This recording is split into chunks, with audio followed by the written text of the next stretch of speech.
सभी को नमस्कार और वंदे मातरम। जो महिला दिवस हमने मनाया है उसके विषय में एक जो खास मैं बात कहना चाहता हूँ कि आज हमें बार बार ये बताया जा रहा है कि महिला पुरुषों के बराबर है, पुरुषों के बराबर होना चाहिए, उसको ये होना चाहिए, उसको अधिकार मिलने चाहिए। भारत में महिला को जितने अधिकार थे ना उतने अधिकार किसी को भी नहीं थे।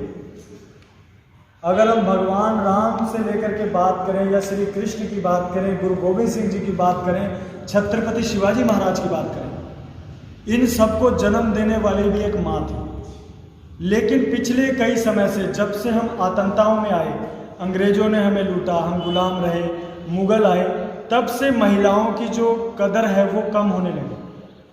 और आज जो हम कहते हैं ना कि पुरुषों के बराबर होना चाहिए, कभी भी महिला पुरुषों के बराबर नहीं होनी चाहिए। महिला का दर्जा उस पुरुष से भी ऊंचा है, बराबर नहीं, उससे भी ऊपर, क्योंकि उस पुरुष को जन्म देने की क्षमता जो है वो जननी में है, वो माँ में है।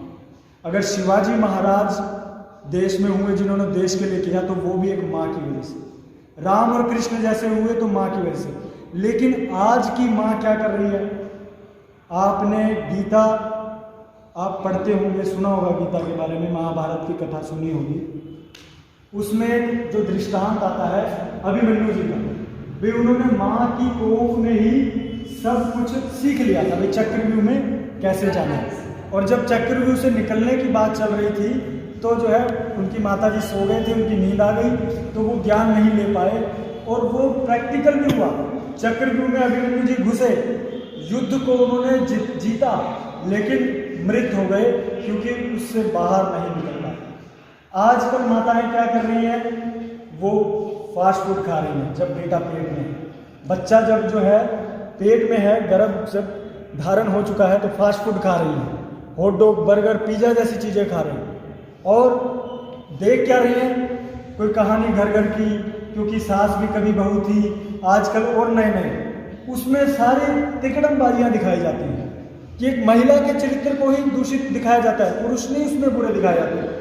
और फिर वही हीरोइनें, वही लोग टीवी पे ऐड करके हमें गलत गलत चीज़ें यूज़ करने के लिए, भाई मैगी खाओ, लेस खाओ, कुरकुरे खाओ।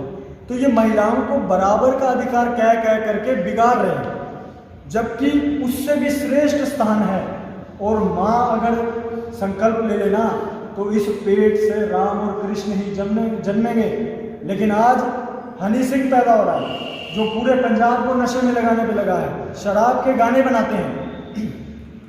सारे हीरो हीरोइन, क्रिकेटर, कोई चॉकलेट बेच रहा है, कोई मैगी बेच रहा है, कोई बिस्किट बेच रहा है। ये सारे पथ प्रदर्शित करने की बजाय पथ से विचलित हमें कर रहे हैं। तो माँ को अपनी अहमियत समझनी पड़ेगी।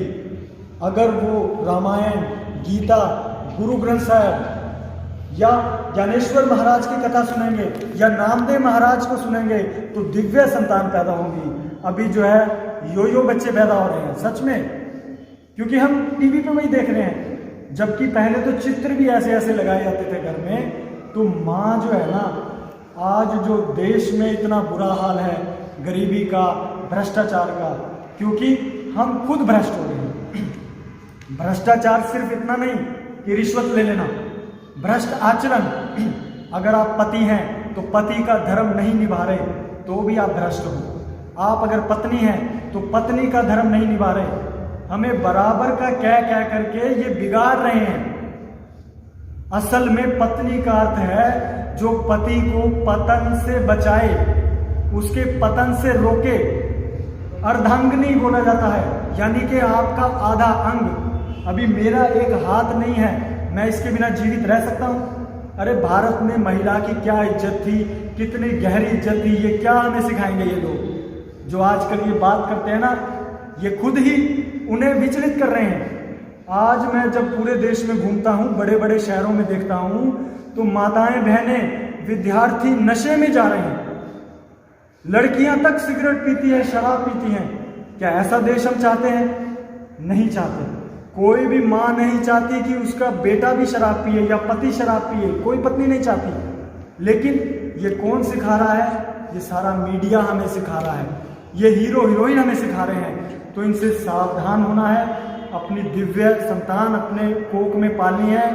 कहते हैं ना, एक कहावत है ना कि अगर जननी जने तो भक्त जन, क्या दाता क्या सूर। मतलब अगर जनना है तो ऐसी दिव्य संतान जन्नो, नहीं तो क्यों अपना नूर गवा रही हो। क्योंकि इतनी पीड़ा माँ का, महिला का रोल तो पुरुष जो है ना ये कभी चुका ही नहीं सकता।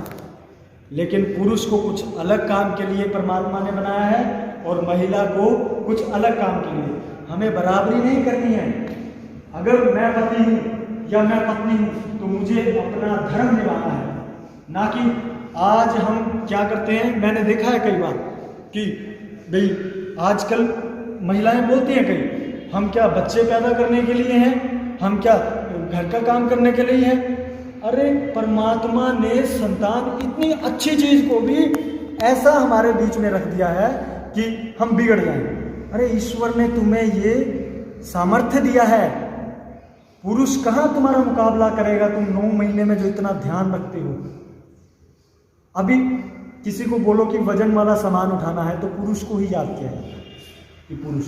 तो ये दोनों अलग अलग हैं, लेकिन अर्धांगिनी यानी कि एक आधा अंग, इस तरीके की चीज़ों से हम बचें। और हम जन्म से ही यानी कि गर्भ धारण संस्कार को आयुर्वेद में जरूर पढ़ें। और ख़ासकर मैं आयुर्वेद को जानने वाले यहाँ बहुत सारे लोग बैठे हैं, कुछ विद्यार्थी भी हैं, उन विद्यार्थियों को भी कहूँगा कि वो आयुर्वेद का जो ज्ञान है वो सतो ज्ञान है, सात्विक ज्ञान है। इसको अगर पूरा ग्रहण करना है तो सत्व की ओर बढ़ना पड़ेगा, अपने भोजन पे नियंत्रण करना पड़ेगा।